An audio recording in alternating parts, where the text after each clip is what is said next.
మహేష్ బాబు టాలీవుడ్ ఇండస్ట్రీలో మహేష్ బాబుకి ఉన్న క్రేజ్ గురించి ప్రత్యేకంగా చెప్పనక్కర్లేదు. ఎలాంటి వివాదాల జోలికి వెళ్లకుండా తన పనేదో తాను చేసుకుంటూ ముందుకు సాగుతున్నాడు. ఫ్లాపులు వచ్చినప్పుడు కుంగిపోకుండా, హిట్స్ వచ్చినప్పుడు పొంగిపోకుండా చాలా రిజర్వ్డ్గా ఉంటారు మహేష్. అయితే మహేష్ బాబు ప్లానింగ్ అందరికీ ఎంతో ఆశ్చర్యాన్ని కలిగిస్తుంది. అసలు రాజమౌళితో సినిమా అంటే ఏ హీరోకి అయినా సరదాగా టూర్స్ వెళ్లే ఛాన్స్ రాదు. కాని మహేష్ బాబు మాత్రం రీసెంట్గా ఫ్యామిలీతో షికారుకి వెళ్లాడు. ఏమాత్రం తీరిక ఉన్నా కూడా ఫ్యామిలీతో విదేశాలకు వెళ్లడం మహేష్కి హ్యాబిట్గా మారింది.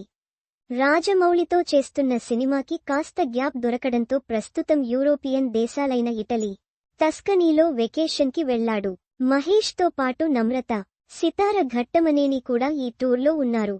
ఈ ట్రిప్కి బయలుదేరే ముందు మహేష్ బాబు విమానాశ్రయంలో తన పాస్పోర్ట్ను కూడా చూపించాడు. ఇప్పుడు ఆన్ సైట్ నుంచి అద్భుతమైన ఫోటోలు షేర్ చేస్తూ ఫ్యాన్స్కి మంచి కిక్ ఇస్తున్నాడు. Mahesh Babu family Rome visit తర్వాత టస్కనీకి వెళ్ళింది. అక్కడి నుంచి లైవ్ ఫోటోలు షేర్ చేస్తున్నారు. ఈ వెకేషన్కి వెళ్లే ముందు రాజమౌళితో SSM B29కి సంబంధించి 2 ప్రధాన షెడ్యూళ్లను పూర్తి చేశాడు మహేష్. ఏప్రిల్ చివరి నుంచి 3వ షెడ్యూల్ని ప్రారంభిస్తాడని సమాచారం. ఓవైపు వృత్తిగతంగా ఎంత బిజీగా ఉన్నా కూడా కుటుంబ జీవితాన్ని బ్యాలెన్స్ చేస్తూ అందరికీ స్ఫూర్తిగా నిలుస్తున్నాడు. రాజమౌళితో సినిమా చేశాము అంటే బందీ అయినట్టే.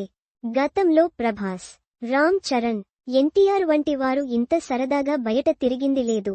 కాని మహేష్ బాబు మాత్రం ఓవైపు రాజమౌళితో సినిమా చేస్తూనే మధ్యలో ప్రకటనలు, ఇంకోవైపు ఫ్యామిలీతో టూర్స్ సాగిస్తున్నాడు. ఇది కేవలం మహేష్ బాబుకి మాత్రమే సాధ్యమని ఆయన అభిమానులు కామెంట్స్ చేస్తున్నారు.